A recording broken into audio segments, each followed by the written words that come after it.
We're going to show a demo of a generative AI application, and we're going to build it. So here's a simple chatbot app. So let's see how this goes. Hello there. Hi there. What is the best way to spend a Sunday? Let's see. All right.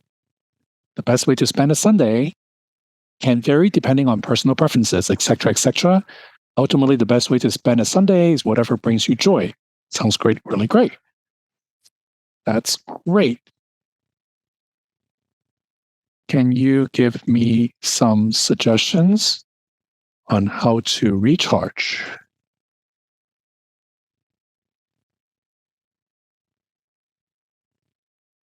All right, here is a bunch of suggestions, including taking breaks, getting sleep, etc. So hopefully by now you should get a sense this is kind of like ChatGPT. I say kind of is because there are some elements that are similar, there are some elements that are different. So that's what we're going to be building today. I just created a brand new directory, chatbot, with nothing in it. Let's now build this chatbot app. We're going to make assumptions for two installations you have already done.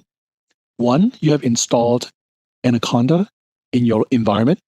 And two, you already have Visual Studio. If you prefer to use another visual editor or editors in general, you're more than welcome to. Now, with Anaconda, we're going to check one thing. So let's check the Anaconda version, right? So as soon as you have something that comes back, your version may be different. It's totally fine. We first now need to create a Anaconda environment for this new chatbot application. So let's do that. We don't really care about which Python version, but just for consistency, maybe let's try Python 3.10.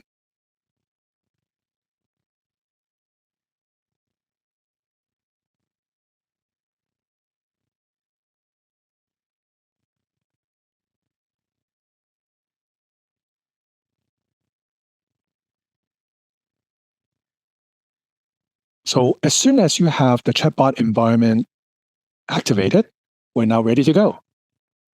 Within the directory, there is no file at the moment. Let's now open up Visual Studio.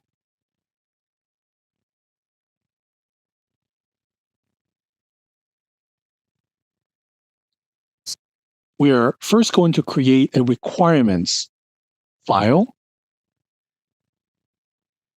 that will contain a bunch of libraries that we'll be using to build this application. So I will make this set of libraries and the versions available, or you can copy it from the screen. So once you are done with that, you save it, and then let's do a Control tilde to open up a shell. Now, just to make sure that we have the same environment as what we have just created, we need to make sure that Conda Activate Chatbot has been automatically run. If not, you should type that. And once that is finished, we have a requirements.txt file here. We need to do a pip install-r requirements.txt. And what that is doing is it is now installing all the libraries that we'll need to build our application.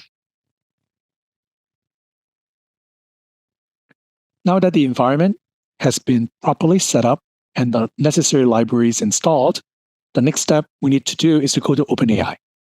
We'll be using OpenAI as a large language model provider to power our chatbot.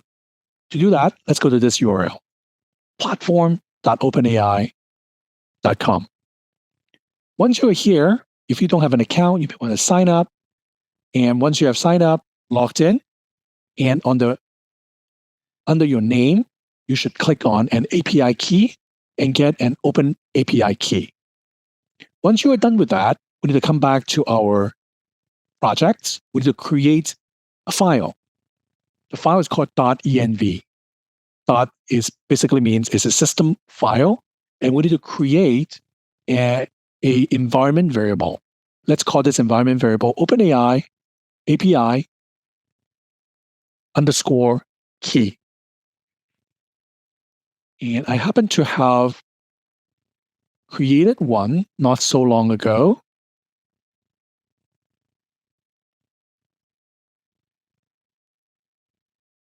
And it will look something like this. Once you are done, make sure that the key is surrounded by double quotes, save it, and then we are finished with setup.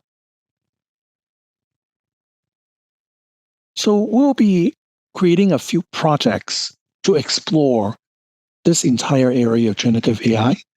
So let's create folders to separate out these various projects. So let's start with the first one today. Let's call it Introduction. Within Introduction, within each of these projects, we would like to create a structure that has the following 3 common folders. The first one is Notebooks.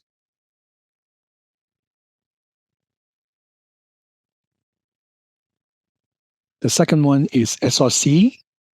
SRC contains our code. Notebook is just Jupyter Notebook files. And then the third is data. That's where we're going to keep our various data sets. So to get going on the first one, let's create our first notebook. Let's call this 01 underscore large language model .ipynb, which stands for IPython Notebook. So once you're done, let's now talk about some libraries to import.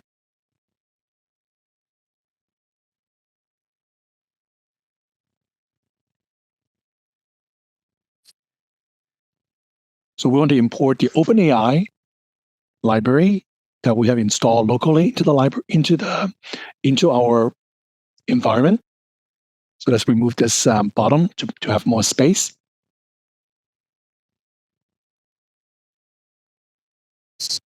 We're going to create a chat model from OpenAI called the Chat OpenAI model. The moment of truth to see if all your environment has been set up properly is when you click on this play. First thing you need to do is to select an environment. So we have chatbot environment that we created. And it said, oh, it also requires the IPy kernel package. Let's install that.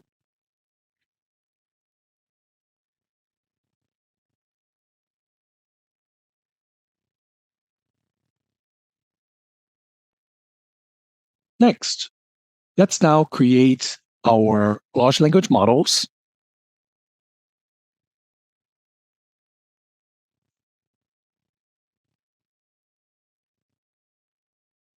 Let's create one with a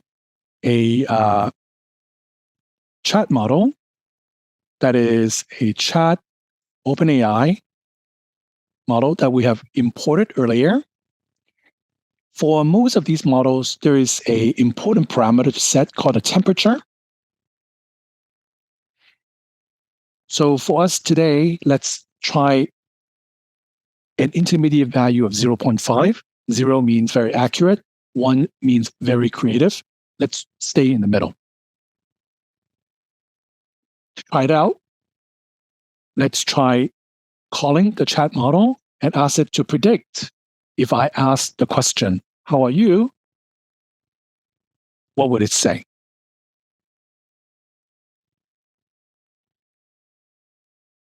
Let's read this carefully. I am an AI model, so I don't have any feeling, but I'm here to help you with questions or tasks. How can I assist you today? Pretty cool. Some of you may notice that it is a fairly curated answer, and this is partly based on a technique that OpenAI has applied to align the output of the model to something that is more reasonably expected rather than a chatbot that goes off and talk about all kinds of crazy things. So once you got that back, you kind of can see, hey, working with these fancy large language model is not so bad. It is simply an API call. As long as you have access to the library via this API, you could ask it to basically do anything. Awesome. On the point of alignment, I want to illustrate how to align the output of a large language model via some operational control that we as the operator, quote unquote, or invocation program, we could do to steer the output of a large language model toward what they want. So for illustration, I'm going to now create a Shakespearean bot.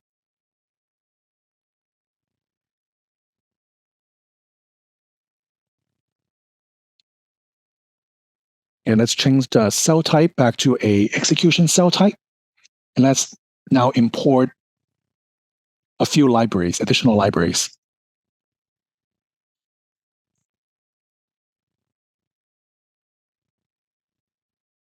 So I'm importing something called system message and human message. System message is what we want to tell the large language model, something that will steer it toward a given direction. Human message represents what a human want to ask the large language model. Now, as you see earlier from the output from the language model, it is a very long string. So I want to be able to also pretty print the output. So I'm going to import a standard Python package called pretty print. And I want to create a pretty printer with indent of 4 and width of, let's say, 80. Okay, cool. So first thing I want you to do is I would like to create a system message. The system message, remember, is how we want to steer the large language model toward what we want it to do. So in this case, the content that I wanted to tell the language model, almost like an instruction or a command, is you are Shakespeare and you speak in sonnets, right? That sounds pretty cool. I wish I can do that. So now the human message, think of it as what an actual person with question to the large language model would like to ask of it. So let's create a human message. The human message we want is, let's say, the content of which is how to win friends, for example.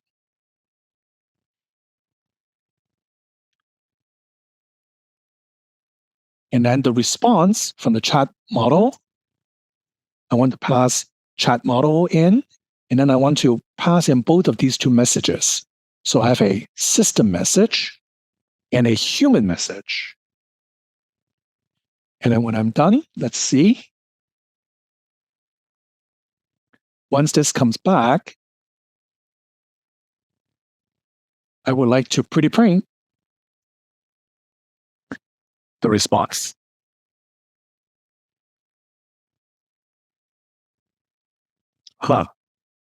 Pretty print. Now, because this is an object, so the pretty print is not doing anything. So I need to get the response dot content. There it is.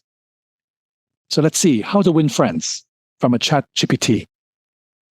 To win friends, one must first show true kindness with open heart and gentle words to share, etc. So seek out kindred spirit far and near, and to win friends with love, both true and sincere. Wow, I am pretty impressed. So you will notice if you run this a couple of times, each time the output is slightly different. And the reason for that is because, well, there are a number of reasons. One of which is we have set the temperature to be 0.5. And part of what that does is it create a little bit of randomness and a little bit of creativity. If you want it to be truly creative, you can set the temperature to be 1. or if you want it to be more or less consistent time over time, you can set the temperature to be 0. Now, you may also ask, previously, we have this method that we invoke called predict, and now we're simply calling the chat model without using predict. What's up with that? So it turns out that this is just a syntactic trigger. If I call the chat model and I say I want it to predict messages because I'm passing in more than one, I more or less would get a similar behavior. So I'm trying this now, and I get a slightly different output. So now that we kind of understand how to interact with a chat GPT model, a GPT model that happened to be used in a chat interaction, now let's see how we could turn this into an application, right? Rather than as a notebook that we could actually use and potentially deploy for other people to use. So for that, rather than staying in the notebook folder, let's go to the SRC folder, and let's now create our very first app. And this app, let's call it app 01. This is our chatbot app. And this is a regular Python file. So to take advantage of a large language model, we also now need to encapsulate around it an application framework. And that framework we are going to be using is something called Chainlit.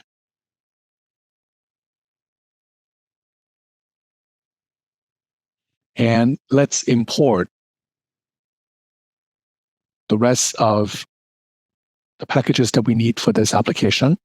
So we use a chat model, and we want to import, just like in the Jupyter Notebook, right? From Chainlit.chat models, we want to import chat OpenAI. As you can see, there are a variety of other models, including Google Palm, including Llama, Vertex AI, Anthropic, etc. But for today, for illustration purposes, we are simply using OpenAI, which tend to have pretty high quality models.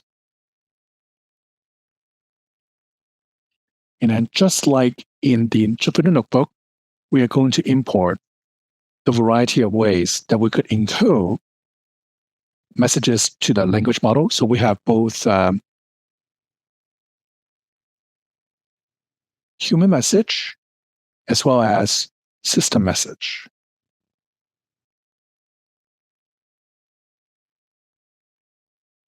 Aha. So this is not an open parentheses here. This is just simply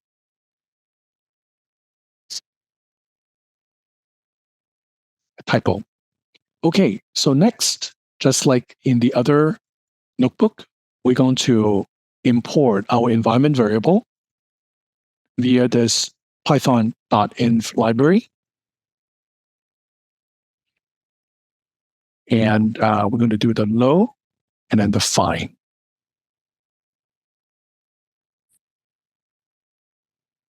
All right. So let's create the two functions that we need. The first is a main function that takes in a user query, usually of string type. Now we're going to fill it in a second.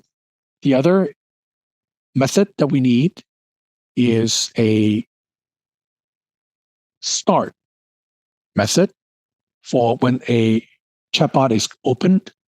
What does the chatbot say to the user?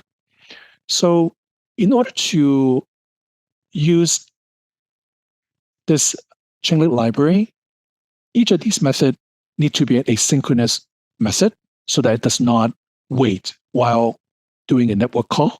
So let's turn this into an async method. And we're going to wait for the results from the Chainlit.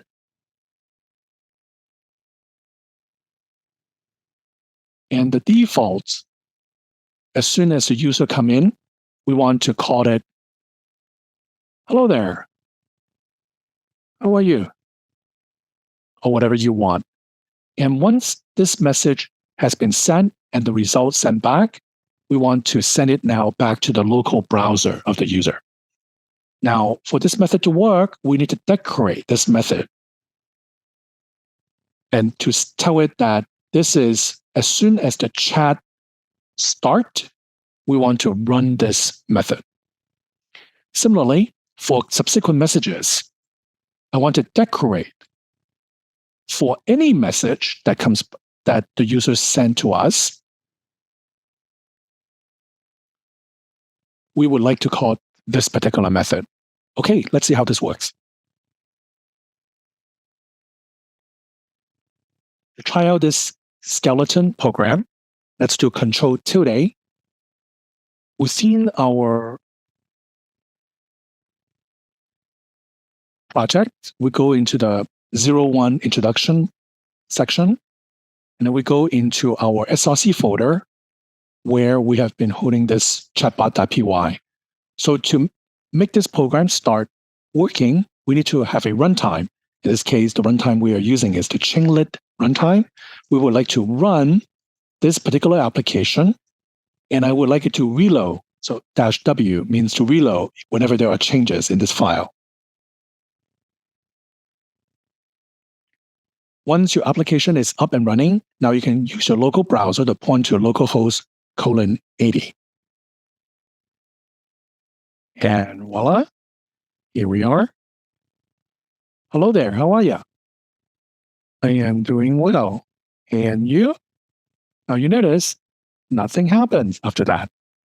The reason nothing happens is because we haven't implemented anything yet.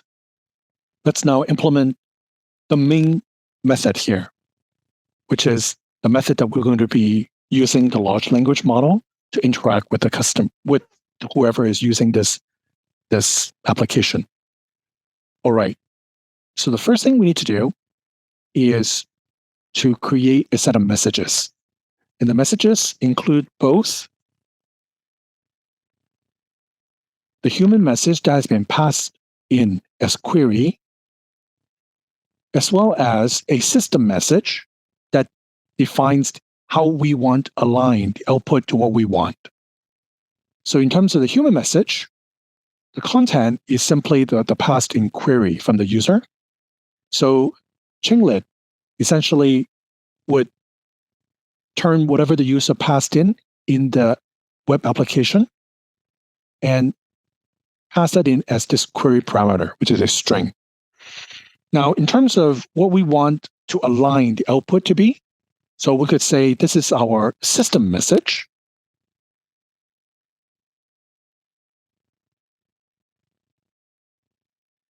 And in terms of the system message, the content is you are a helpful assistant, right? Who speaks with Shakespearean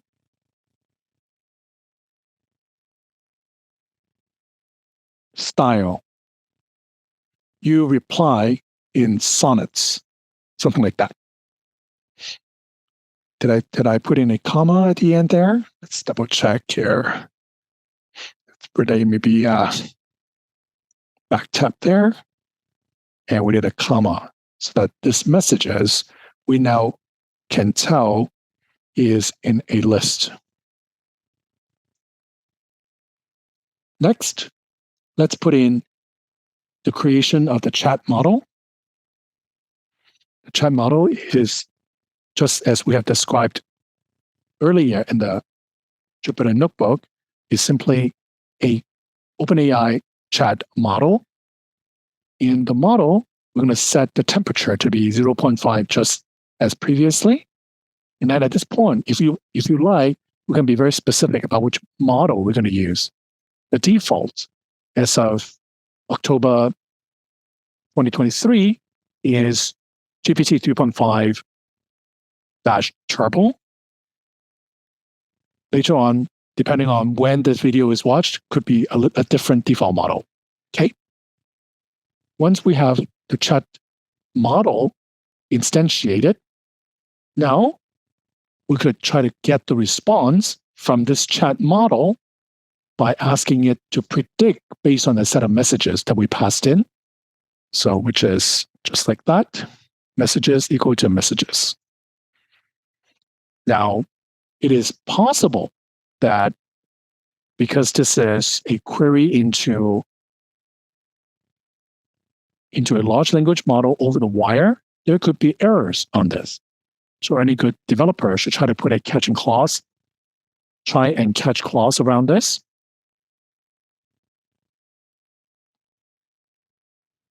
And in the Python's parlance, rather than try and catch, it would be try and accept. Let's call this, there could potentially be an exception as E. And then the response text that we're going to give back to the user would be no response. And let's also put in something a little bit more than that and give it whatever has been passed in as the exception. I have an extra colon here. Finally, let's return back to the user by sending a message over the wire using Chainlit's message compose functionality, the content of which is the actual response itself. And then now we're done. You will notice that the IDE here notify me that there is an await clause inside a method that is not async. So let's put in a async declaration or type to describe what this method is. It's an async method that is going to, over the wire, return the response back to the user. So this code is, of course, the server code. And when it sends the message, it is sending it over the wire back to the web browser. Okay, with that done, let's give this a spin.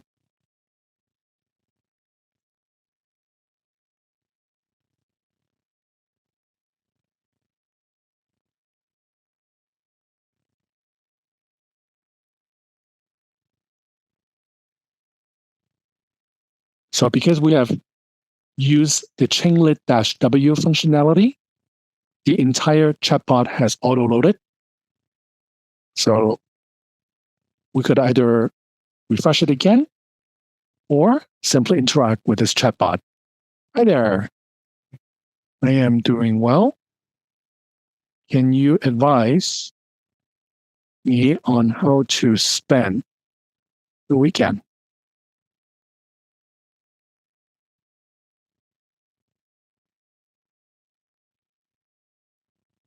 All right. Good morrow, dear friend. I'm glad you are doing well. To spend the weekend, let me now impart. Engage in leisure, free from daily spell, and let your heart be light, your spirit start, etc. And let thy weekend be a wondrous phase, etc., etc. Right? So clearly, this sounded a lot more poetic than I normally would have expected a chatbot to be. And the reason this chatbot responds this way is because we have specified in the chat model itself with a system message that we would like the response to be in sonnets in the Shakespearean style. So that is pretty cool. So to summarize, we are able to more or less replicate what a ChatGPT does, along with an alignment to however we want the chat model to operate in a little less than 32 lines of code. That's pretty good. Now, let's take a quick look. If we continue this interaction, so of course, when I printed it out, when we respond, we return back the entire content. So this is not ideal with all the structured content. So to just get the text, what we want to do is to say in the response itself, we want to response.content. This is actually probably not the best place to put it because I could also be getting a string. So what I would do is rather than doing it at this point, I would do it over here, response equal to response.content. Okay, so let's give this a spin one more time. Auto reloaded. Hello, friend. How should I spend this coming weekend? So again, because this is a Shakespearean person or a chatbot, it is responding in this incredibly poetic way. That very nice. Thank you, friend.